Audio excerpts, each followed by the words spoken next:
Good Shabbos. It's so nice to see all of you here to worship with us.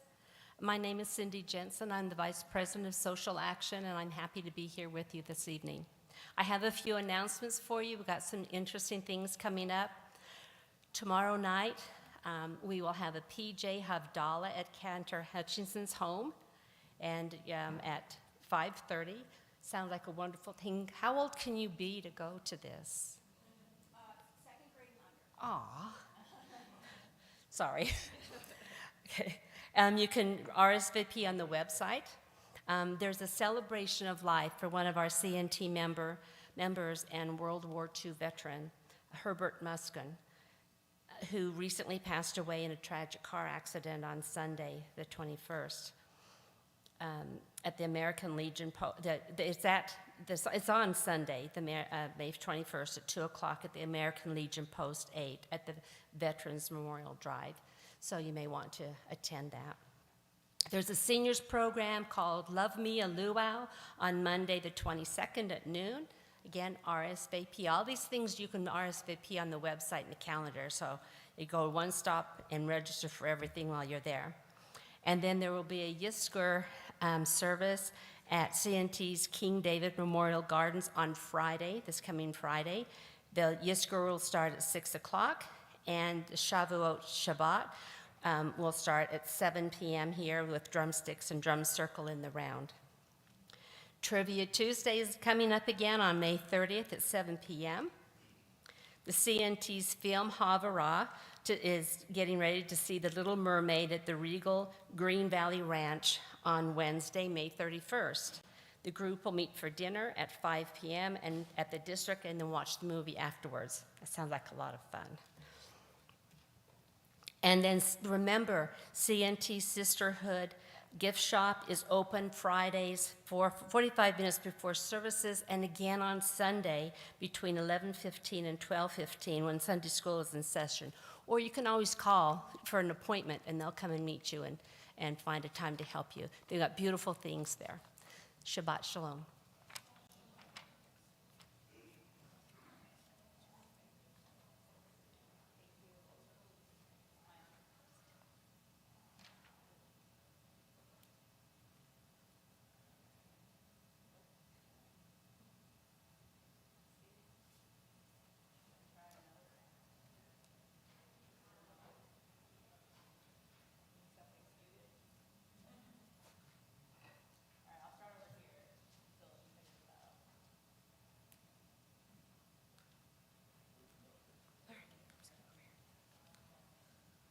All right. Well, this one worked, so I can do the whole service from here. I'm very excited that we're going to get to welcome Rabbi Axelrod home in a couple of weeks from his long sabbatical. Like, let's be honest, we miss him.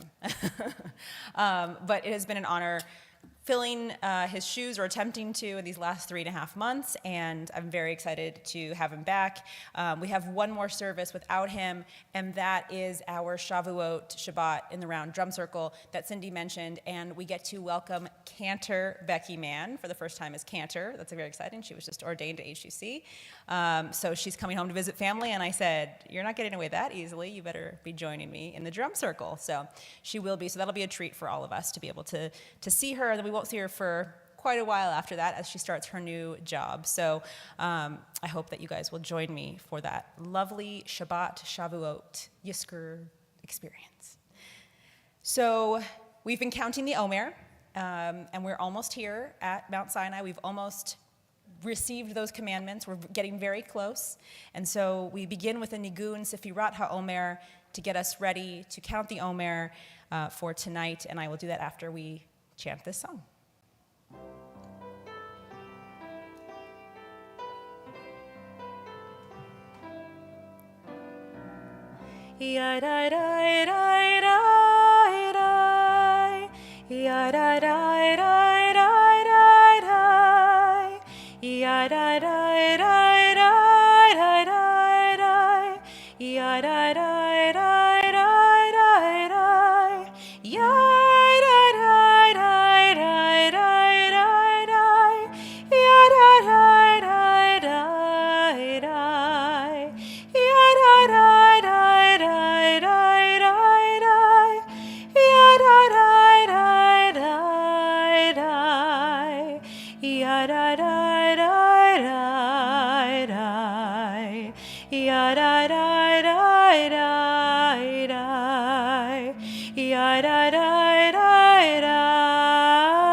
Shabrichu ushchinte, hineni mochan umezuman, lekayem mitzvat aseh, shel sfirat haomer, shel sfirat haomer, shel sfirat haomer, shel sfirat haomer, sheva Shabbatot, timimot tiena, sheva Shabbatot, timimot tiena. 43 days, which is 6 weeks, and 1 day of the Omer. Is it working now? Okay, cool.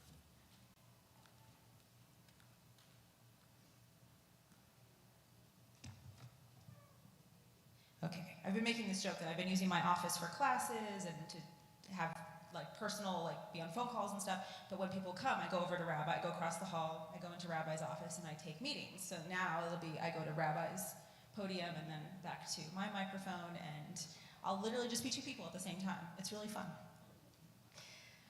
All right, we welcome all of you joining us on the live stream. We'll be looking to you in a little bit, but please wish each other a Shabbat Shalom and let others know that you're there. We begin with our candle blessing. We welcome the lights of Shabbat, and we call Karen Ackerman to the bima to light the Shabbat candles. We're on pages 120 and 121 in our Siddur.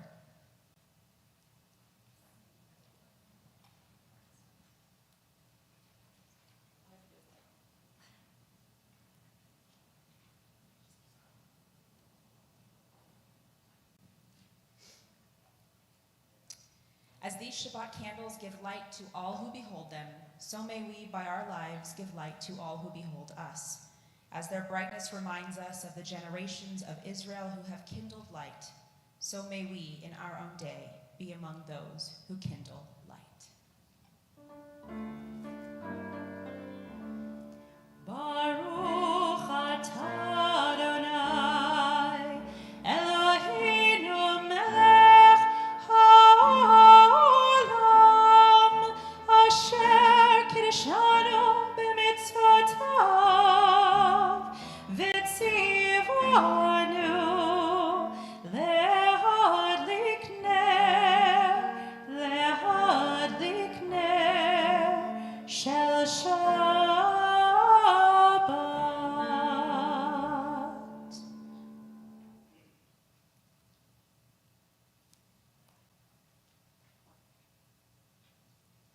Page 124. We enter the sanctuary to welcome Shabbat. Within these walls, we sit surrounded by numberless generations. Our ancestors built the synagogue as a visible sign of God's presence in their midst. Throughout our long history and our endless wanderings, it has endured, a beacon of truth, love, and justice for all humanity. Its presence guided our ancestors to lives of righteousness, holding up to them a vision of their truest selves. Now we, in our turn, come into this synagogue to affirm the sacredness of our lives. May we enter this place in peace. May holiness wrap around us as we cross its threshold. Weariness, doubt, the flaws within our human hearts, the harshness of the weak, let these drop away at the door. In the brightness of Shabbat, let peace settle upon us as we lift our hearts in prayer. We turn to page 138 to welcome the Shabbat bride. And before we do, I would like us all to close our eyes for just a moment. Think of something that you maybe want to let go of from the week that's passed, and something that you want to breathe in for the week that is to come. It's hard to reset, to hit that button where we really get some Shabbat rest. So let us try to do that through our breath. We'll just take a moment to breathe in and breathe out. Page 138, verses 1, 2, and 9.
Yalla lecha dodi, yalla likrat kala, yalla pnei Shabbat, pnei Shabbat nekabela.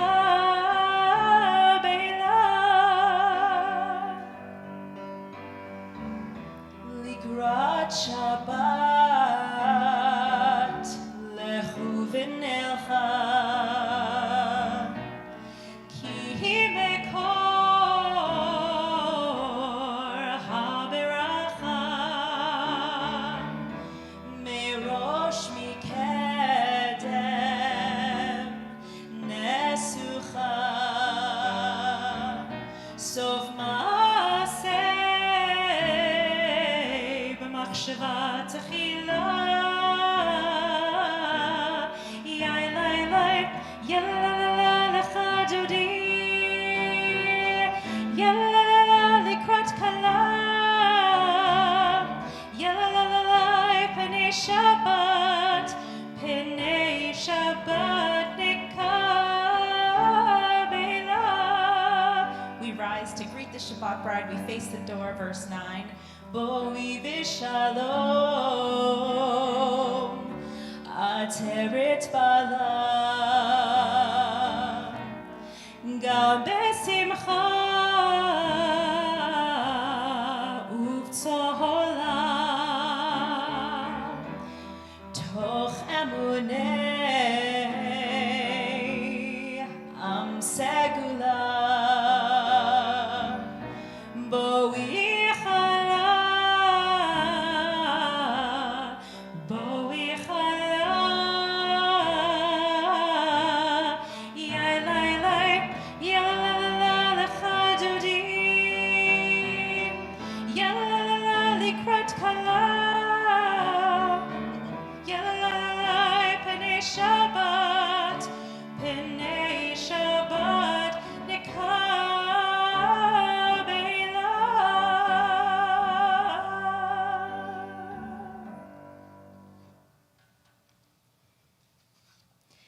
Please be seated for just a moment. We call forward our upcoming B'nai Mitzvah students. We have a few in the next couple of months. We have Hadley Chenin and Silas Corman here, who have July 1st and June 24th B'nai Mitzvah. They're going to help us with the Chatzi Kaddish. And then I also see some of our religious school friends who can also join us for Shema Ve'ahavta after. So just be ready to come on up. I see you, okay? It's like basically summer here in Las Vegas now, so as you can see, there's not as many. But the ones who are here and mighty, we appreciate you.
We rise for the Baruch Hu, page 146.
friends from religious school who want to help us with Shema and Ve'ahavta. You're on deck, so come on up.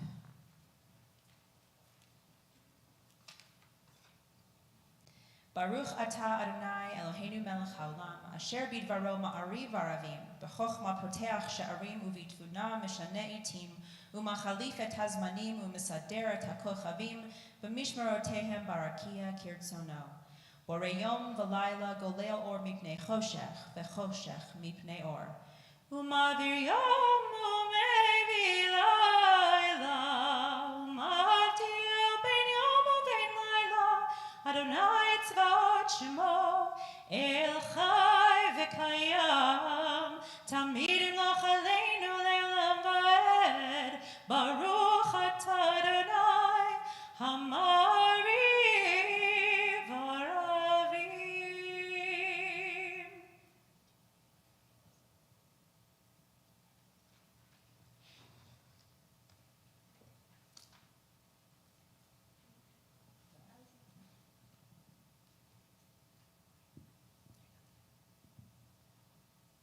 As I taught the Torah, with those whose name I bear, teach me Torah too. Its misery beckons, yet I struggle with its truth. You meant Torah for me. Did you mean the struggle for me too? Don't let me struggle alone. Help me to understand, to be wise, to listen to knowledge. Lead me to the mystery. Baruch atah Adonai, ohev amo Yisrael.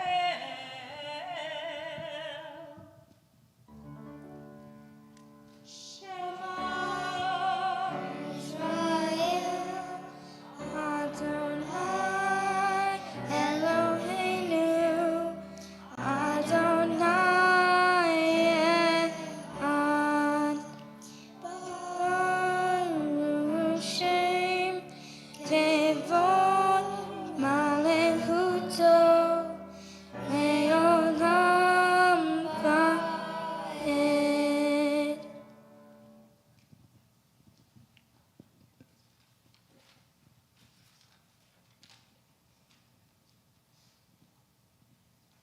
Hear Israel, Adonai is our God, Adonai is one.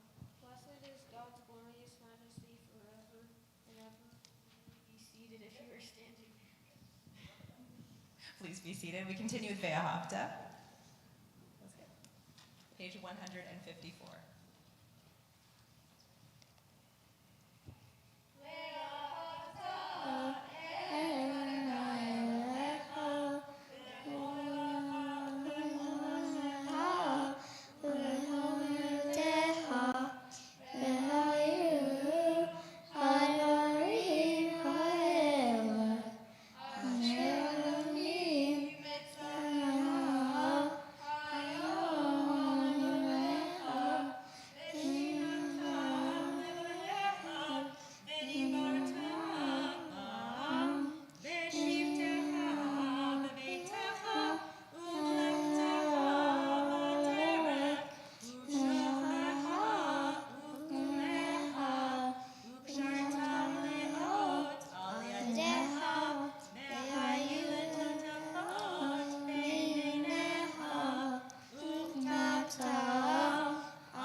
Standing on the parted shores of history, we still believe what we were taught before ever we stood at Sinai's foot, that wherever we go, it is eternally Egypt, that there is a better place, a promised land, that the winding way to that promise passes through the wilderness, that there is no way to get from here to there, except by joining hands, marching together. ומלכותו ברצון קיבלו עליהם משה ומרים ובני ישראל הכנו שירה בשמחה רבה ואמרו כולם.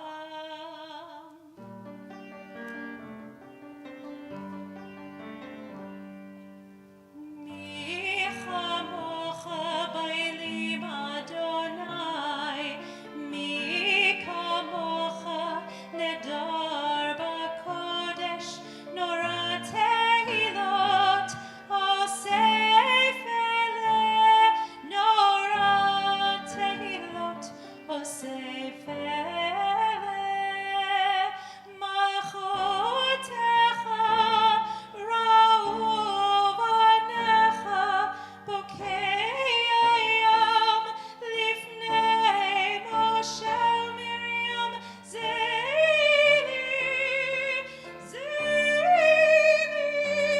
אנו ויאמרו אדוני ימלוך לעולם ועד, אדוני ימלוך לעולם ועד, אדוני ימלוך לעולם ועד.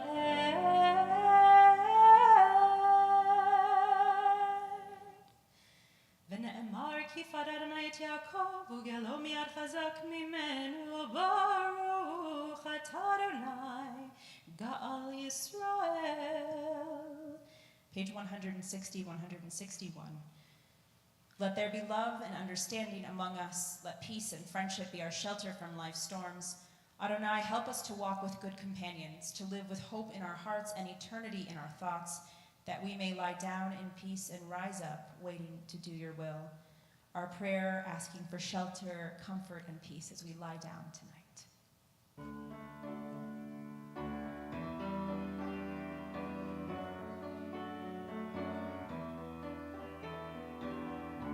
Hashkivenu Adonai Eloheinu l'shalom, l'shalom, ve'ha'amidenu shomreinu l'chaim, ufros aleinu sukat shlomecha, ufros aleinu sukat shlomecha.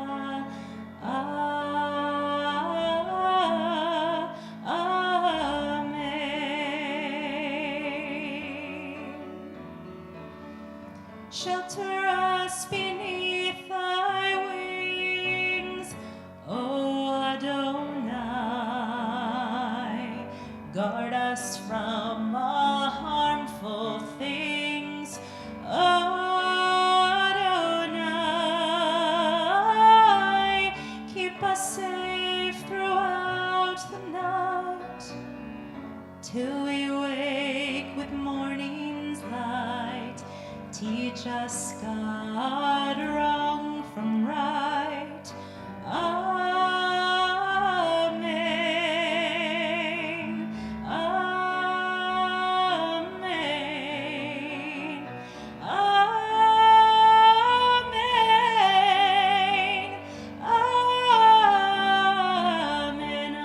Amen. Amen.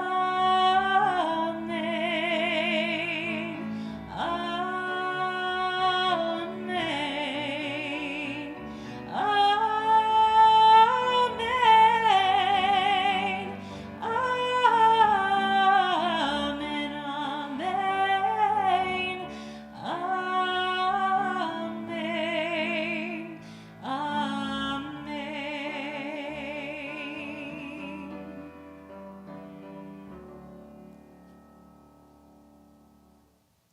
You could tell when I was putting this Shabbat service together that I was feeling like a certain vibe for the music.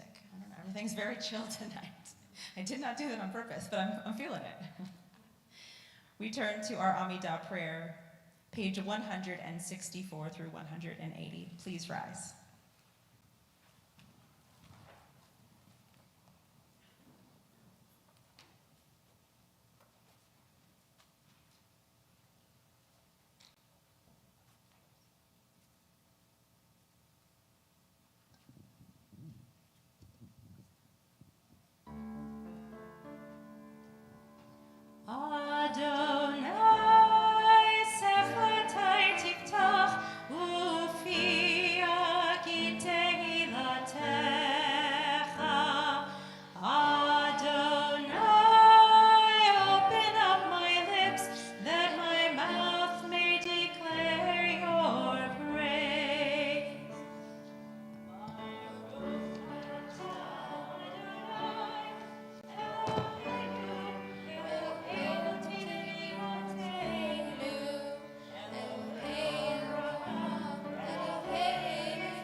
We continue in silent devotion using the words on the right or the left side of the page or the words within your heart. We continue through page 180. When you have completed your prayers, please be seated.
We turn to page 371 for our Misha Berach prayers. We look to you on the live stream. If there are people you are thinking of tonight that you would like to have healing prayers for, please submit their names in the chat on Facebook or on YouTube at this time. Submitted to our office, Candy Kuttner, Richard Fuller, Roger Marcus, Vicky Talent, Kim Botwin, Marilyn Goldstein, Lori Fletcher. I look out to all of you. If there are any names that you would like to add to that list, please do so now.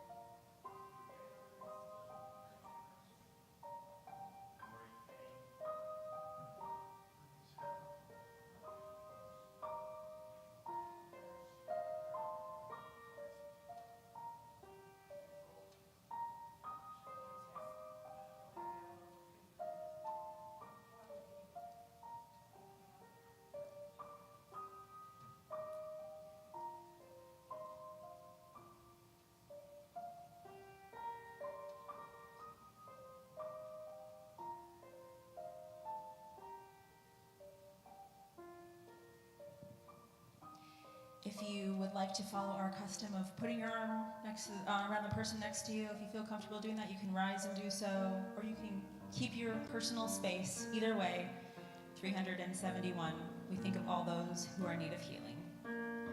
Kim Rodriguez and Vincent Rodriguez.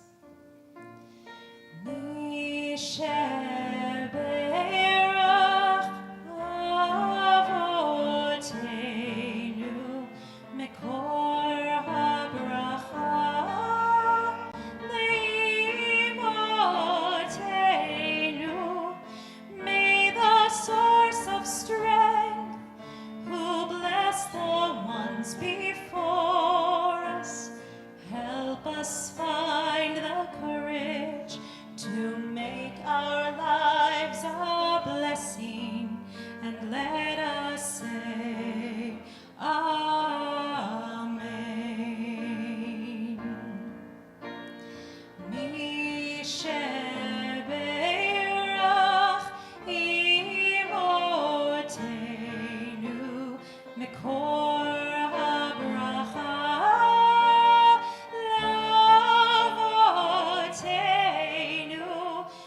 those in need of healing with refuah shlema, the renewal of body, the renewal of spirit, and let us say Amen.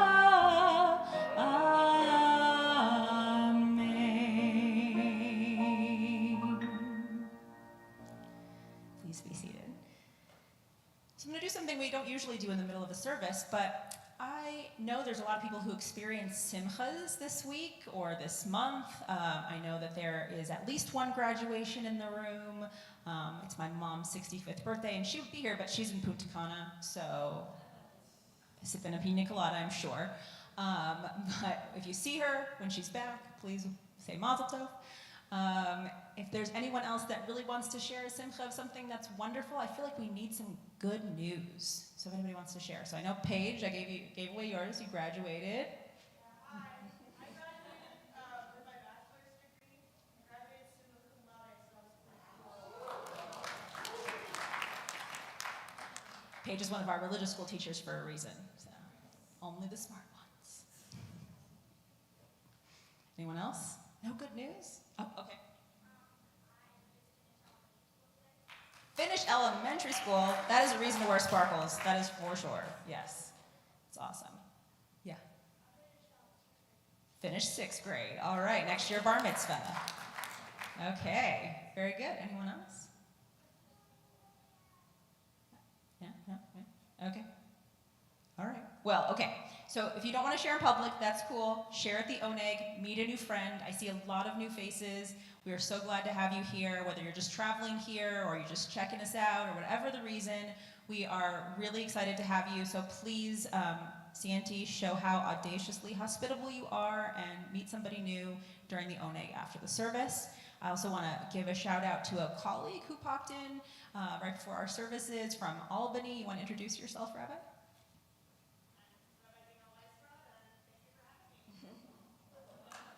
Thanks for being here. Oh, okay. I did not. So you were just ordained? Okay. All right. Mazel tov. Okay. Yeah. So 2 years is still pretty new. Yes, Cantor Man. We love her very much. She grew up in this congregation, and her parents are members here. Okay. Well, again, share your simchas later. I'm gonna again move hats over to. I like that podium mic for speaking better. So.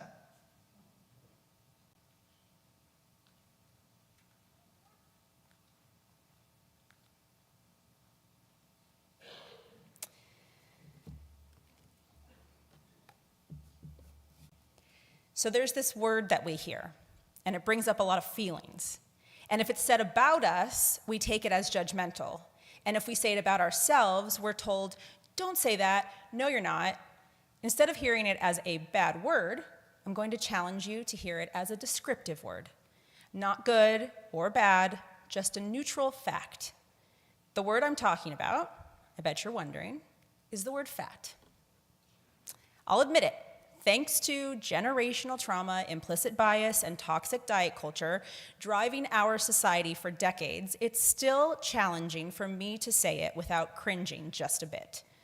In an effort to find less discomfort in this word, I'm going to use it a lot in this Devar Torah.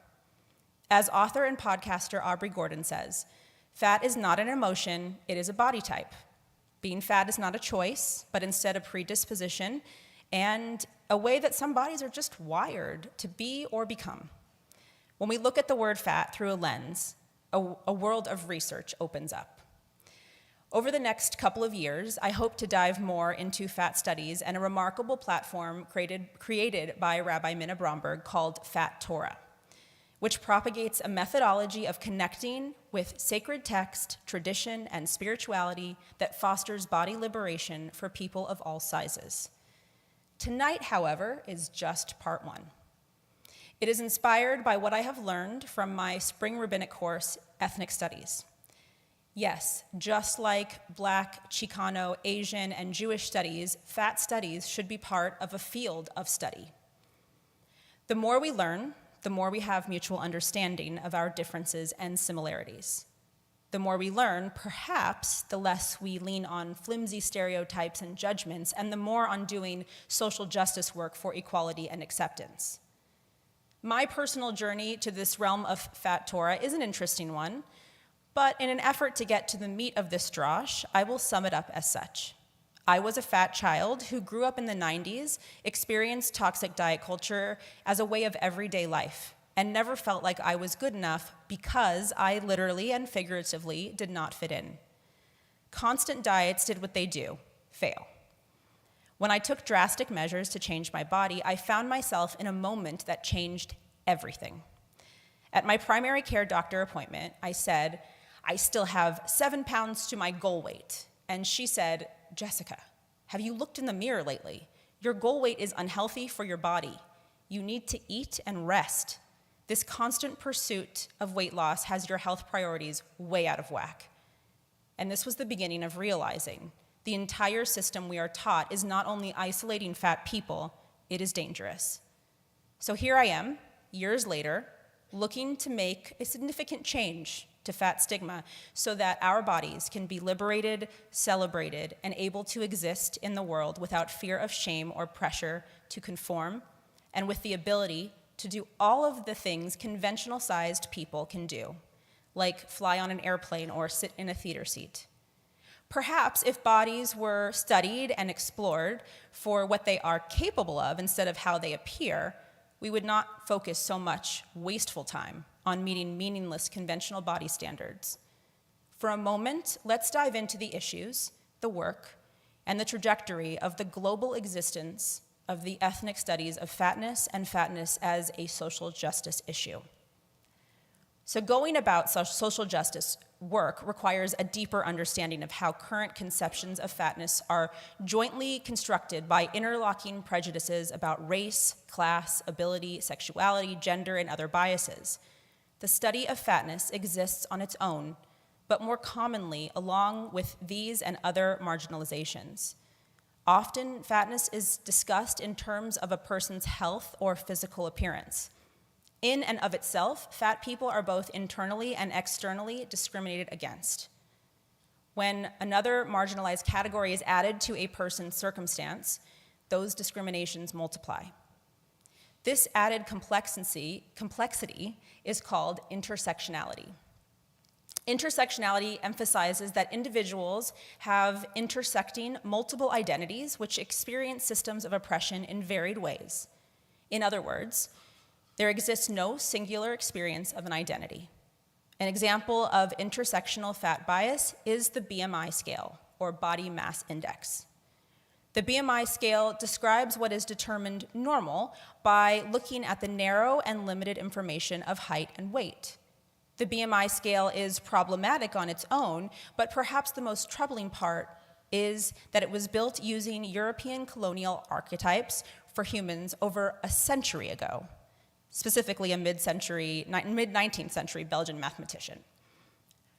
It does not take into account how we have evolved, and it never took into account that people who are not European are genetically made up differently, because we're all different. Therefore, a white person's BMI, or white man's BMI, might show as average, and he has diabetes and liver disease, and a black woman's BMI might show obese and she has no chronic ailments, but because she happens to have a higher BMI, the BMI that is used to indicate her health markers and risks, and that black woman will likely be the one who is denied the proper health care. The woman who already faces marginalization for being black adds the identity of being labeled obese by a chart, and her experience receiving fair and unbiased health care becomes even more challenging. What we see here is that being fat and black, or gay, or trans, or Chicano, etc., intersects multiple discrimination factors, thereby simultaneously highlighting and compounding the oppressions of marginalized people. If there was a study of fatness that did not exhibit inherent bias, perhaps healthcare would be approached in a more beneficial way for all people. Unfortunately, with the BMI scale, that is not the case. The scale is a simple equation that utilizes two insignificant measurements to determine how healthy every human is, and the whole healthcare community uses it for risk assessment. And the bias is built in. For as far as science has come in curing chronic illness, how has it not evolved on the way the world views weight and the stigma surrounding it? Other intersections with fatness include, but are not limited to, being female, transgender, non-binary, any other BIPOC, and people with disabilities. If the world of media took into account the damage that is caused by amplifying the negative stereotypes of fatness, perhaps there would be more Arethas, or Nettas, or Ashley Grahams, Tess Hollidays, Yumi News, Cass Elliott's, I could go on. And the narrative would instead amplify that fat people can just be as fit, as beautiful, talented, engaging, and interesting as their thin counterparts. In the last 10 years, there has been progress, but it is still baffling what artists like Lizzo have to go through to overly exhibit how they don't care about the body standards. They love their fat bodies, and they can move and dance just as well, if not better. And like many stigmas, biases, and prejudices, if the perpetrators of hate were not so ignorant on the subject, perhaps those oppressions would be diminished. For example, anti-Semitism exists due to countless generations of hatred over Jewish people. Most of those prejudices stem from a game of telephone through the generations that tells a false narrative and amplified character of what a Jew is. Organizations like the Anti-Defamation League work to dispel false narratives and educate in both underserved and affluent communities alike, with efforts to combat anti-Semitism. Fatness, however, also has its host of hatred. And while there are organizations like NAFA, the National Association to Advance Fat Acceptance, it works more for the fat community and not as much as an outreach for the fat community, for the non-fat community. When it comes to educating the population about fatness as a social justice issue or even as a field of ethnic study, the propellers of the topic tend to be fat themselves. It reminded me of a piece of text about how Jewish studies departments tend to be made up of Jewish people. Many have not been exposed to systematic Jewish study on a secondary school or college level. Jewishly speaking, their work is sometimes naive, and at other times it betrays embarrassing mistakes. In some instances, the right questions are not asked. The questions which are posed are those which occur to someone from the social sciences who has a feeling for Jewish identity, but who lacks disciplined study in Jewish history, religion, and culture. And that's a quote from one of the readings that we had in my ethnic studies class. Being a scholar of Judaism does not just happen because a person grew up Jewish. But a Jewish scholar who also happens to identify as Jewish has a unique perspective on the field of study. Similarly, if we look at the fat population, the majority is not steeped in the social science or history behind fatness. They are, however, living through a fat lens, and therefore have an acute awareness of what fat marginalizations and micro or macro aggressions are like. A person not living in a fat body cannot truly understand the politics. They can academically look at the landscape and study, but they cannot know exactly what it means to navigate the world beyond size large. In recent years, fat people have aligned with identity politics surrounding fat issues. The fat community has pioneered social media groups, podcasts, and other outlets to share ideas with each other, specifically meant to make life a little more accessible and be a source of knowledge and identity for fat people. For example, there's a Facebook group called Fat People Flying that discusses which airlines and aircrafts are better suited for fat bodies. Topics like, should I splurge on 2 seats, or will I need a seatbelt extender? These are typical posts. The straight size world does not take into account fat people. They want to travel, play sports, access health care, move around the world just like everyone else. But much of the world is not built for fat people. Recently, huge leaps were made for the fat community when a bill was passed just this past week in New York City. The headline was, the City Council approved a bill on Thursday to include weight on a list of characteristics protected against discrimination, offering protections in employment and housing. This was a bill written and fought for by fat people, namely Tigris Osborne, the chair of NAFA. With the exception of thin people who have fat spouses, why would a thin person think to fight for the rights of the population? Generally, they do not. And they are already seeing pushback from politicians who are thin and have the implicit bias against fat people, like many of us in this room. Disagree that you have no inherent bias against fatness? Just humor me for a moment. Do you look at a fat person and think they are lazy? Do you look at a fat person and feel bad for them?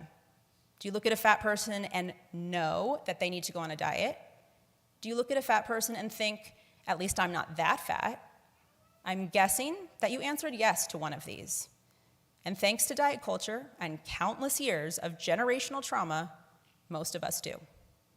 So I'm asking us all to try and change this voice in our heads. Yes, that's the one. The one telling you, I need to eat better, I need to have self-control, I'll be better once I lose those 5 pounds. That same voice that says, don't eat that, or at least I'm not that fat. I'm not even going to say we need to judge people for their character and not their outward appearance. We know that much, and we definitely could do better there. But that's not all it's going to take. We can change the toxicity and start appreciating each other's differences. Can you imagine seeing a fat person and thinking they're beautiful, strong, amazing, just as they are? Can you see a fat person and immediately not begin to worry about their health? Because they're in a fat body? You don't know that. And don't get me wrong, health is a privilege that many of us strive for because we know good health often leads to a long life, and we want to be here on this awesome earth for a long time. But we don't know if someone's healthy just by looking at them. And if you are a fat person who was told by your doctor that you need to lose weight to be healthy, you can dig deeper. Is your blood pressure and cholesterol good? Are you free of diabetes? Your body might be happy right where it is. Maybe get a second opinion.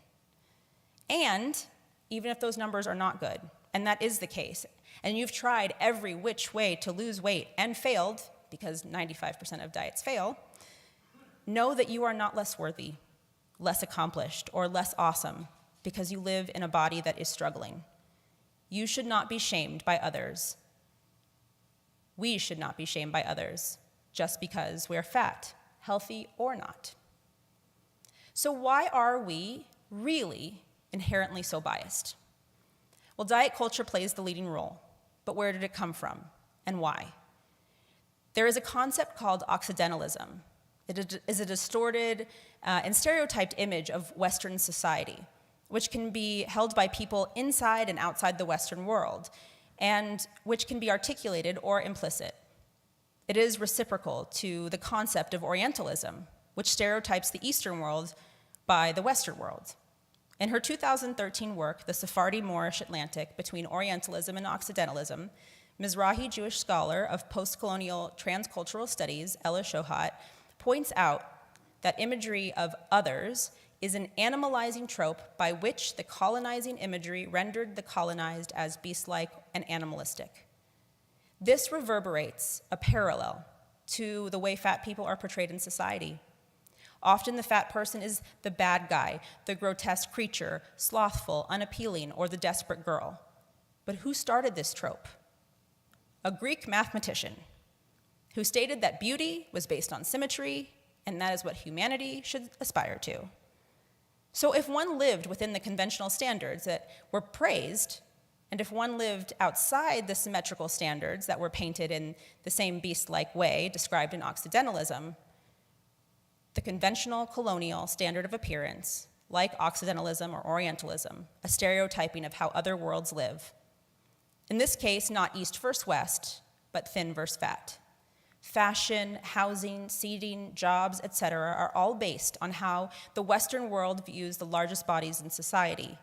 It stems from a moment of measurement, and it evolved into an ideology of size that has proven to do incredible damage, from the toll on mental health to the misplaced priorities of becoming thin for vanity's sake. And as I mentioned in the introduction, tonight just scratches the surface, the fat surface, if you will. There is a whole body of work here, and the field of fat studies is becoming more important every day. My call to action for you tonight is to take notice of your own bias. Seek out the knowledge to reflect and correct. Your takeaway from tonight is that you can say the word fat without it being shameful.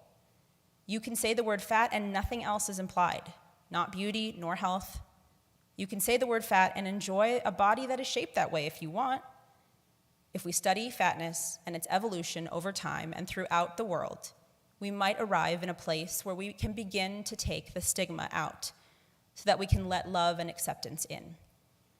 Every human deserves dignity and love. Imagine a world in which fat people were heard, acknowledged, and treated instead of as an unappealing problem, instead with respect. Shabbat shalom.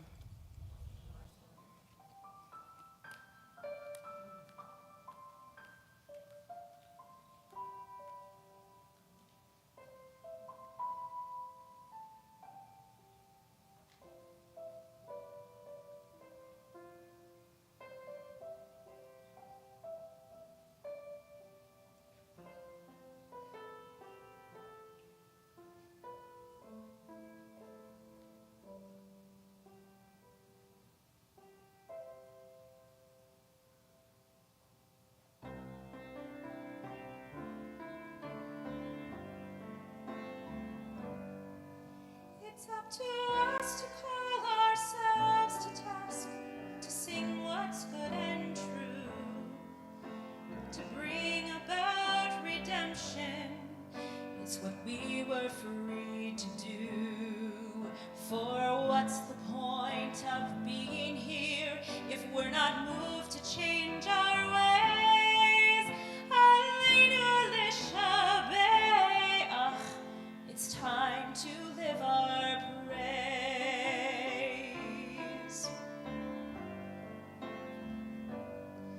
We are carrying the stories of the ones who came before. What stories will be told of us when we are here no more? We commit ourselves to action. It brings meaning to our days. Aleinu l'shabbat. It's time to live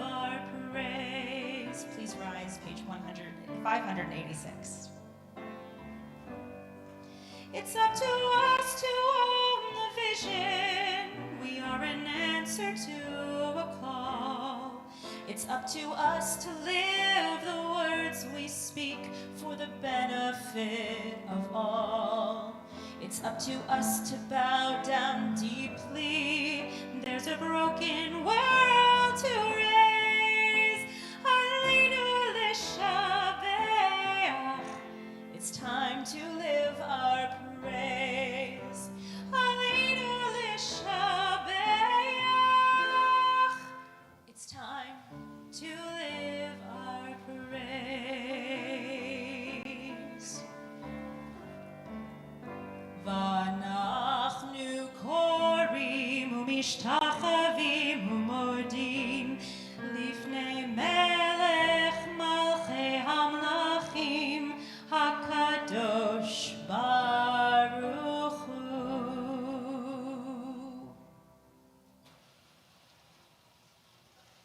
We'll remain standing for our Kaddish prayer.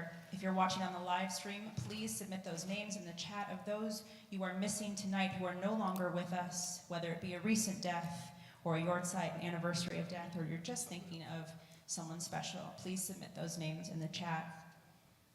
Recently, we have lost many: Sidney Croft, Edna Anise Richardson, Paul Aisley, Lawrence Savage, Ellen Greenspan, Myrene Aschenbach, Lee Talent, Gordon Basikis, Mildred Phillips, and Dick Hyman.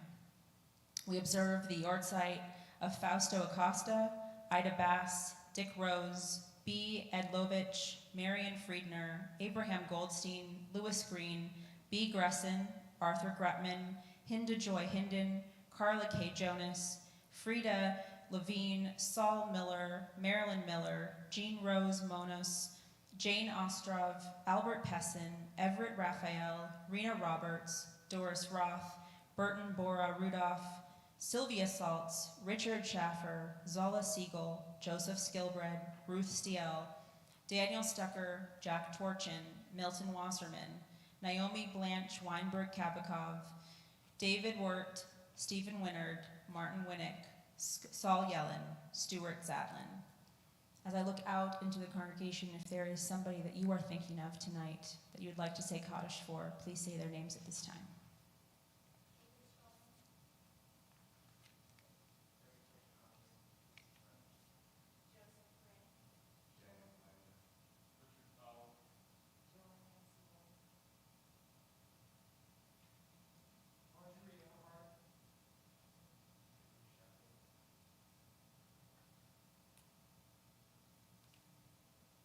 Marty Reingold, Ann Elliott, Gilly Chen, Softa Blanca. Page 598, we think of all those, and all those who have no one to say Kaddish for them. Yitgadal v'yitkadash shemei Rabbah, be'alma divra chirutei v'yamlich malchutei, b'chayechon u'vyomechon u'b'chayei dechol Beit Yisrael, ba'agala u'bizman kariv v'imru, amen. Yehei Shmei Rabbah Mevorach Leolam Lalmei Almaya. Yitbarach v'yishtabach v'yitpa'ar v'yitromam v'yitnaseh v'yithadar v'yitaleh v'yithalal Shemei Dekudsha Berichu. Le'ela min kol birchata v'shirata tushbechata v'nechemata da'amiran be'alma v'imru. Amen. Yehei Shlama Rabbah min Shemaya. V'chayim aleinu ve'al kol Yisrael v'imru, amen. Oseh shalom bimromav, hu ya'aseh shalom, aleinu ve'al kol Yisrael v'imru, amen. May the one who creates harmony on high bring peace to us and to all Israel and to all the world, to which we say, amen. Please be seated unless you're in our religious school and you want to help with Kiddush and Motzi. I want to thank Eddie Birch on piano. Thank you so much, Eddie. We love having you play. We have Alex Hill was helping us with the sound, our board representative Cindy Jensen and Del Acosta, our shamus, and of course all of our staff that helped to make these services possible. We're going to go over that way.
everyone. Again, we have a PJ Havdalah tomorrow night at my home. It's really Emmett's home. And we'd love to see you there. If you did miss the RSVP, but if you want to go and you're in this room right now, let me know and I'll give you all the info before you leave tonight. And again, we have our Shavuot Shabbat drum circle with Cantor Man next Friday night, and Yisker as well for Shavuot. So we hope that we will see more of you. If you have any interest in our community, all these new faces, please talk to me, talk to one of our board members, you can talk to Eddie, and we'll make sure you get all the info. We close with a prayer for peace. O say shalom.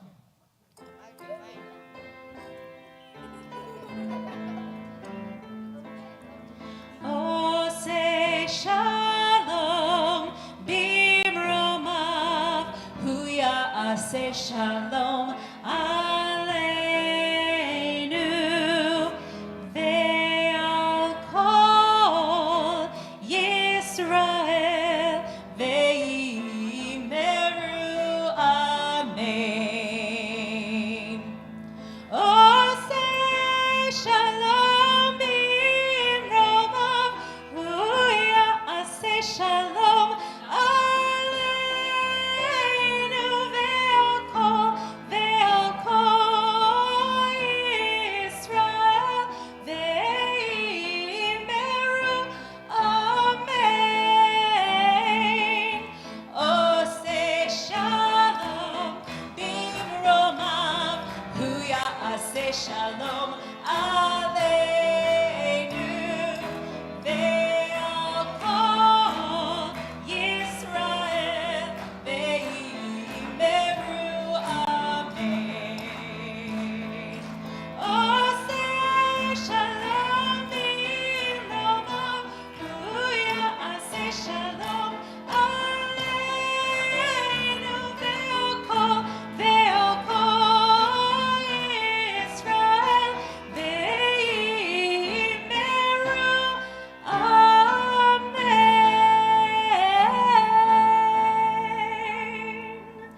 Shabbat Shalom, Torah study online tomorrow at 8:45. Hope to see you there, and we'll meet you in the Oneg. Shabbat Shalom.